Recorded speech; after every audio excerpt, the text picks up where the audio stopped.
अस्सलाम वालेकुम नाज़रीन, मेरा नाम डॉक्टर शमाइला हनीफ़ है और मैं बतौर consultant obstetric gynaecology Fatima memorial hospital Lahore में काम कर रही हूँ। आज की जो वीडियो है वो फॉलिक एसिड की इम्पोर्टेंस इन प्रेगनेंसी के बारे में है। सबसे पहले हम ये बात करेंगे कि फोलेट और फॉलिक एसिड में क्या डिफरेंस है। फोलेट एक विटामिन B9 है जो नेचुरली खाने की अशिया में मौजूद है, ख़ासतौर पे ग्रीन लीफी वेजिटेबल्स में ये पाया जाता है। फोलिक एसिड इसकी सिंथेटिक फॉर्म है।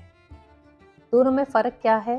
फोलेट जो नेचुरली पाया जाता है उसकी एब्जॉर्प्शन कम होती है और जो फॉलिक एसिड सप्लीमेंट है इसकी एब्जॉर्प्शन ज़्यादा बेहतर होती है।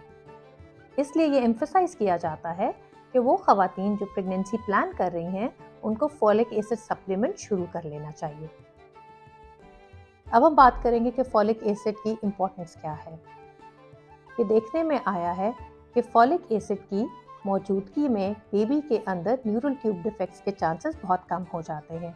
न्यूरल ट्यूब जो है उससे बेबी का ब्रेन और स्पाइनल कॉर्ड डेवलप होता है। इसके साथ साथ जो बेबी के हार्ट की एबनॉर्मेलिटीज़ हैं उसके चांस भी कम हो जाते हैं। क्लेफ्ट पैलेट और क्लेफ्ट लिप का इंसिडेंस कम हो जाता है। क्लेफ्ट लिप का मतलब है ऊपर वाले होंठ के बीच में गैप होना।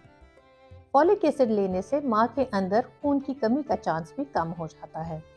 और फॉलिक एसिड जो है वो सेल्स के अंदर डीएनए का एक इंटीग्रल पार्ट है और बेबी के सेल्स डेवलपमेंट और फंक्शन के लिए बहुत ही ज़रूरी है। अब फॉलिक एसिड की लेना क्यों इतना ज़रूरी है? ये रिसर्च ने साबित किया है कि फॉलिक एसिड की प्रेजेंस में ये जो सब एबनॉर्मेलिटीज़ हैं इनके चांसेस 70% कम हो जाते हैं। फॉलिक एसिड कब से शुरू करना चाहिए?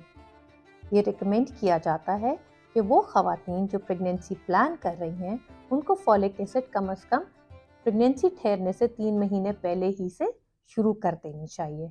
और इसकी वजह क्या है? इसकी मेन ये वजह है कि जब एक औरत कंसीव कर जाती है तो उसको प्रेगनेंसी का तब पता चलता है जब वो पीरियड मिस कर जाती है। पर जो बेबी का न्यूरल ट्यूब है वो प्रेगनेंसी ठहरने के कुछ दिनों बाद ही डेवलप होने लग जाता है, यानी कि न्यूरल ट्यूब फॉर्म हो जाता है इससे पहले कि औरत अपना पीरियड मिस करे और उसको पता चले कि वो कंसीव कर चुकी है। और न्यूरल ट्यूब बेबी का वो पार्ट है जिसने आगे जाके बच्चे का ब्रेन और स्पाइनल कॉर्ड बनाना है। और अगर कोई खातून पहले से फॉलिक एसिड नहीं ले रही और जब उसको पता चलता है कि वो प्रेग्नेंट है और फिर फॉलिक एसिड शुरू कर लेती है तो जो न्यूरल ट्यूब डिफेक्ट्स के चांस या इंसिडेंस है वो उसका चांस जो है वो बहुत अच्छी तरह डिक्रीज नहीं होता क्योंकि फॉलिक एसिड उन्होंने बाद में शुरू की। इसीलिए ये एम्फसाइज किया जाता है कि जो ख़वातीन प्रेगनेंसी प्लान कर रही हैं फॉलिक एसिड कम से कम 3 महीने पहले से ही शुरू कर लेना चाहिए ताकि बेबी की डेवलपमेंट में इसका फ़ायदा हो। अब हम बात करेंगे कि फॉलिक एसिड की डोज क्या है। जो ख़वातीन प्रेगनेंसी प्लान कर रही हैं उनको हम रिकमेंड करते हैं कि 400 माइक्रोग्राम ऑफ फॉलिक एसिड वो शुरू कर लें। प्रेगनेंसी ठहरने से कम 3 महीने पहले ही शुरू कर लें और प्रेगनेंसी के फर्स्ट 3 मंथ्स यानी कि पहले 12 हफ्ते तक फॉलिक एसिड कंटिन्यू रखें।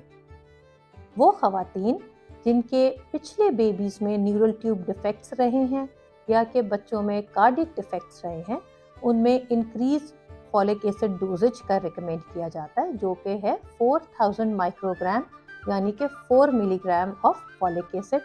अगेन इन ख़वातीन को भी हमल प्लानिंग के वक़्त प्रेगनेंसी ठहरने से 3 महीने पहले फॉलिक एसिड 4 मिलीग्राम डेली शुरू कर देनी चाहिए और प्रेगनेंसी के पहले 12 हफ्ते यानी कि पहले 3 महीने तक लेनी चाहिए। वो ख़वातीन जिनको कंसेप्शन के बाद पता चलता है कि उनके ट्विन्स हैं तो उनकी फॉलिक एसिड की रिक्वायरमेंट भी बढ़ जाती है जो कि 800 माइक्रोग्राम से 1000 माइक्रोग्राम तक है। वो क्या केसेस हैं जिनमें हम high dose of folic acid recommend करते हैं यानी कि 4 मिलीग्राम तक हम डेली डोज रिकमेंड करते हैं। एक तो है वो ख़वातीन जिनके पिछले बच्चों में न्यूरल ट्यूब डिफेक्ट्स रहे हैं या कि पिछले बच्चों में कार्डियक डिफेक्ट्स रहे हैं। अगर कोई खातून डायबिटिक है और वो प्रेगनेंसी प्लान कर रही है तो उनको भी high dose of folic acid 4 milligram daily का रिकमेंड किया जाता है। अगर कोई खातून एंटी एपिलेप्टिक ड्रग्स यूज़ कर रही हैं, यानी कि मिर्गी की दवाइयाँ ले रही हैं, उनको भी high dose of folic acid he recommend किया जाता है।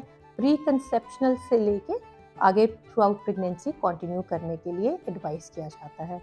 और कुछ वो ख़वातीन जो कि एंटी रिट्रोवायरल ड्रग्स के ऊपर है, जो कि हम HIV पॉजिटिव केसेस में देते हैं, उनको भी रिकमेंड किया जाता है कि वो हाई डोज फॉलिक एसिड लें।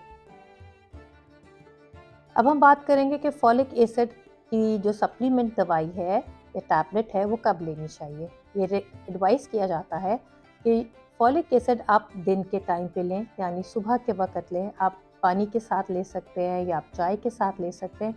दिन के वक्त लेने से ये फ़ायदा है कि उसकी अब्जॉर्प्शन आपके स्टमक और इंटेस्टाइन से अच्छी होती है। ये ज़रूरी नहीं है कि आप खाली पेट लें, ये आपकी अपनी चॉइस है। आप नाश्ते के साथ ले सकते हैं, खाने से पहले भी ले सकते हैं, खाने के बाद भी ले सकते हैं। वो इसकी एब्जॉर्प्शन पे हिंड्रेंस नहीं देती। तो आज की वीडियो फॉलिक एसिड की इम्पोर्टेंस के बारे में है कि वो सब ख़वातीन जो प्रेगनेंसी प्लान कर रही हैं, उनको folic acid daily supplement 400 microgram शुरू कर लेना चाहिए। और अगर कोई खातून डायबिटिक है या उनकी पहली हिस्ट्री है कि उनके बेबी को कोई न्यूरल ट्यूब डिफेक्ट रहा है या कार्डियक डिफेक्ट रहा है, तो उनकी डोज ऑफ फॉलिक एसिड ज़्यादा है, जो कि 4 मिलीग्राम डेली है। एटलीस्ट प्रेगनेंसी ठहरने से 3 महीने पहले से शुरू करनी चाहिए और प्रेगनेंसी के पहले 3 महीने या पहले 12 हफ्ते तक ये फॉलिक एसिड लेना बहुत ही ज़रूरी है, ताकि आपके आने वाले बच्चे में neural tube defects, cardiac defects, cleft lip और क्लेफ्ट पैलेट के चांसेस बहुत कम हो जाए। अपना बहुत सारा ख्याल रखें, खुश रहें। Have a safe and a healthy pregnancy. अल्लाह हाफिज़।